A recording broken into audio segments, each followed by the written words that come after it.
Hi guys, so today I'm going to be talking about what is known as computer assisted translation, or as some may call it, computer aided translation. So first, let's start with an introduction to what translation is in general. So translation is believed to be the interpretation of source language text by means of an equivalent text. So this process can be carried out by human translators or some machine translation applications, or by a combination of both, which is computer assisted translation, which happens to be today's main topic. So translation really plays a crucial role in the interaction between distinct cultures. It is expected to bring different and various cultures close to each other. So this implies that by translation, people of different places can communicate among themselves. So now to the main aim of today's presentation. What is computer assisted translation? So this is the process of using softwares to help a human translator transfer the meaning of written text from one language to another. So this simply means that the translation is created by a human, and certain aspects of the process are facilitated by the software. So this is in contrast with machine translation, in which the translation is created by a computer, optionally with some human intervention, for example, pre-editing and post-editing. So I think we should also take note that computer-assisted translation is like a combination of machine translation and human translation. So I think now we should talk about the difference between machine translation and human translation. So machine translation refers to the translation that is carried out principally by the computer systems, whereas human translation involves the human translator carrying out all the processes of translation individually. So yeah, that's the difference between human translation and uh, machine translation. And computer assisted translation is like a combination of machine translation and human translation. So computer assisted translation makes use of what are known as CAT tools. CAT is just an acronym for computer assisted translation. So what is a CAT tool? Now, this is the software used by translators and linguists to firstly support the translation process. Now, what does that mean? This simply means that CAT tools are able to translate any document in any format without using their source applications.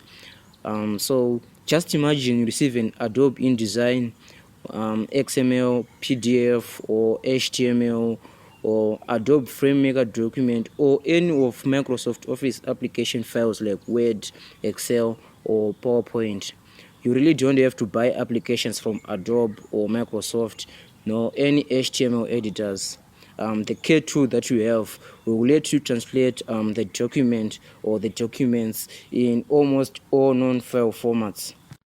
Now, the second point is that a CAT tool allows you to edit, manage, and store translations. Now, this means that if you translate a sentence once, you won't have to do it ever again.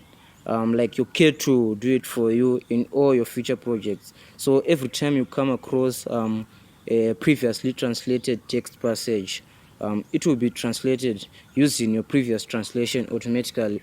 So you don't have to waste more time translating like information that you have translated before. Now, the third point is that a K2 helps you to keep your translations more accurate.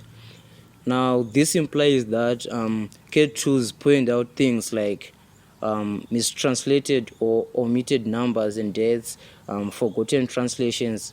They like help you to keep your work correct and consistent. A K2 can even indicate any formatting mistakes that you may have. So with the help of a K2, you will use terminology from your client properly, or terminology from your teacher or wherever properly. Now, that's it about properties of K2s. So now let's talk more about the core components of a K2. So let's begin at translation memory.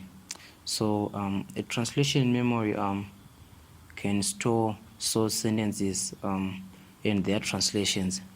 So this simply means that the translation memory basically stores the phrase that you need to translate, and once you translate it yourself manually, it will be stored by the translation memory.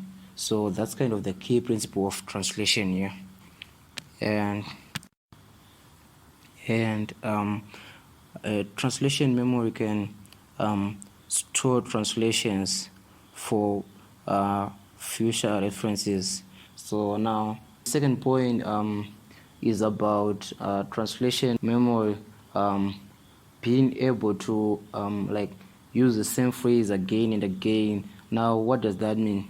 It means that once you have translated that sentence, when a similar sentence or the exact sentence appears again, the translation memory will retrieve it and gives you the translation. So there is no need to translate the same phrase or sentence that you have translated before again and again.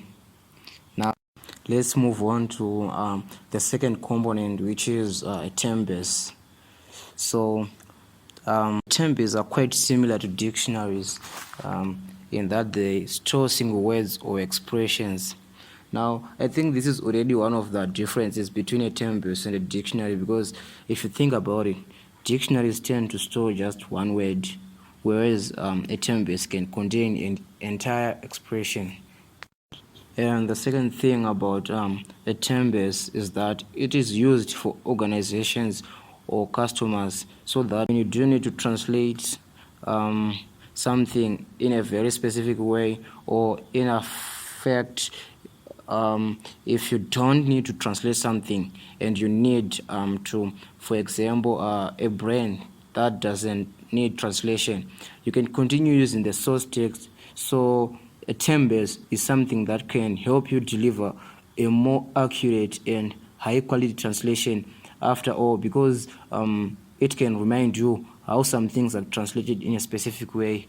Like you have translated that same phrase once before, then you don't know how to do it, it can suggest how you did it before. So yeah, that's it about a term base. So after that, we have dictionaries. So dictionaries can be used in a K2 in the following ways.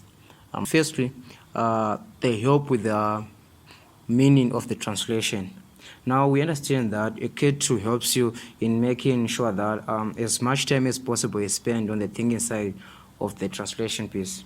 So that means that it can help, or you can introduce your own specific words that you get reminders from for future references.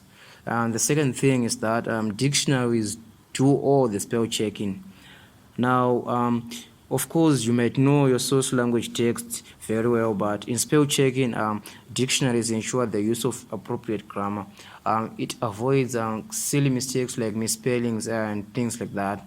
So the third thing that a dictionary can do is that it provides the concept of autosuggest.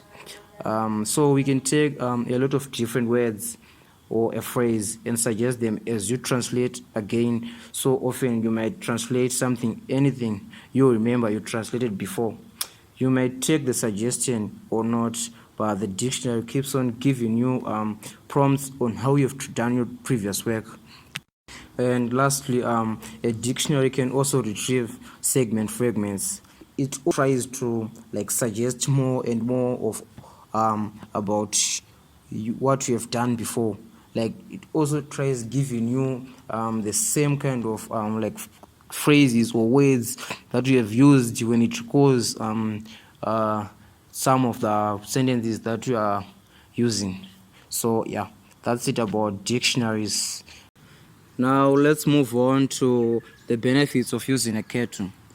So the first one is quality, and I think it's one of the key benefits of using a K2.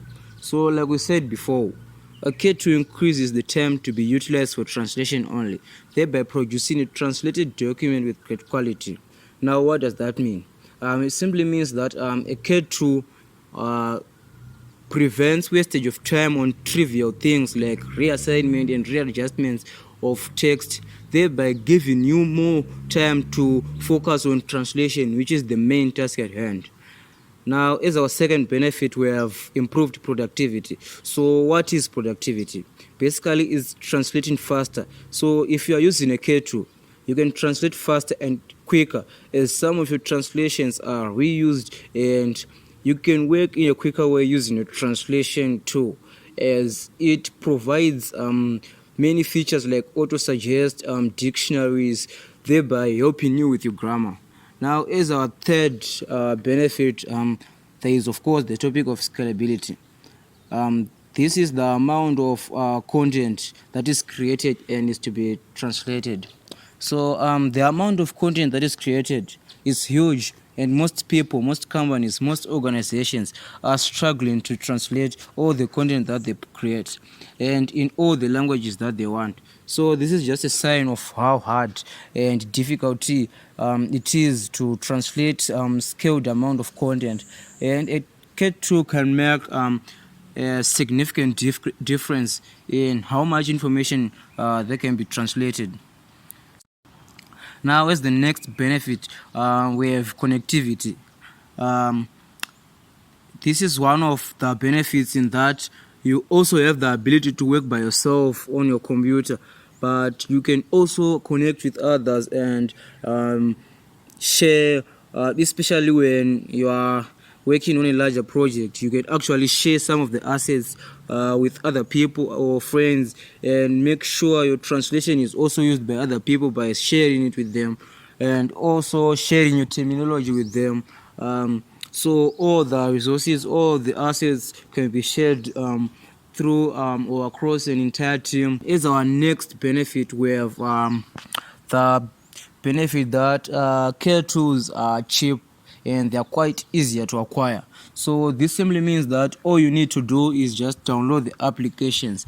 Then you can use them either online or offline, however you want to. Now that's it about the benefits of using a care tool.